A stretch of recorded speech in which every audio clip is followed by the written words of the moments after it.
দরজায় করা নাড়ছে লঙ্কা premier league বা এলপিএল, আর সেই টুর্নামেন্টেই আছেন এক ঝাঁক বাংলাদেশি ক্রিকেটার। আছেন বাংলাদেশ ক্রিকেটের 5 জন তারকা। সাকিব আল হাসান, মেহেদী হাসান মিরাজের মতো অলরাউন্ডাররা যেমন আছেন হাসান মাহমুদ কিংবা তাসকিন আহমেদের মতো বিধ্বংসী পেসার। আছেন জাতীয় টি-20 দলের অধিনায়ক লিটন কুমার দাসও। আর লিটনকে নিয়েই একটি ভিডিও সামাজিক যোগাযোগ মাধ্যমে পোস্ট করে এলপিএল এর তার দল গল গ্যালেন্টস। ভিডিওটা যে পোস্ট করা হয় বাংলাদেশি দর্শকদের উদ্দেশ্য করে সেটা বলে দেয় তার ক্যাপশনই, যেখানে লেখা Bangladesh your star is heading to goal. Shakib তাসকিনদের দলে ভিড়িয়েছে জাফনা কিংস। কলম্বো ক্যাপসে খেলবেন হাসান মাহমুদ। গলে আছে 2 তারকা মেহেদী হাসান মিরাজ এবং লিটন দাস। বাংলাদেশি দর্শকরা হয়তো দ্বিধায় পড়তে পারেন এলপিএল এ সাপোর্ট করবেন কোন দলকে। সেই দ্বিধা দূর করতেই যেন গলের এমন ক্যাপশন।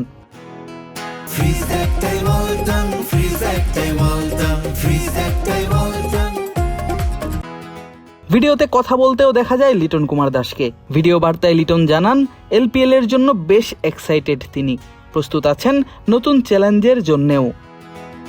হ্যালো এভরিওয়ান, আমি লিটন কুমার দাস।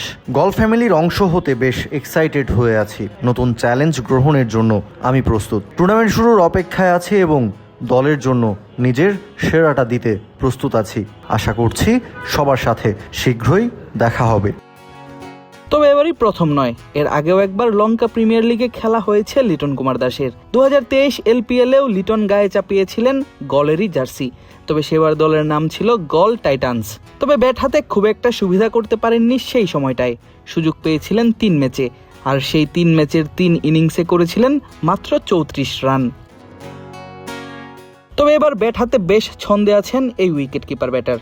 পালন করছেন জাতীয় দলের অধিনায়কের গুরুদায়িত্বও। আর সে কারণেই ড্রাফটের আগেই সরাসরি চুক্তিতে তাকে দলে ভিড়িয়েছে গল গ্যালেন্টস, যেখানে তার সতীর্থ হিসেবে দেখা যাবে আরেক টাইগার অলরাউন্ডার মেহেদী হাসান মিরাজকেও।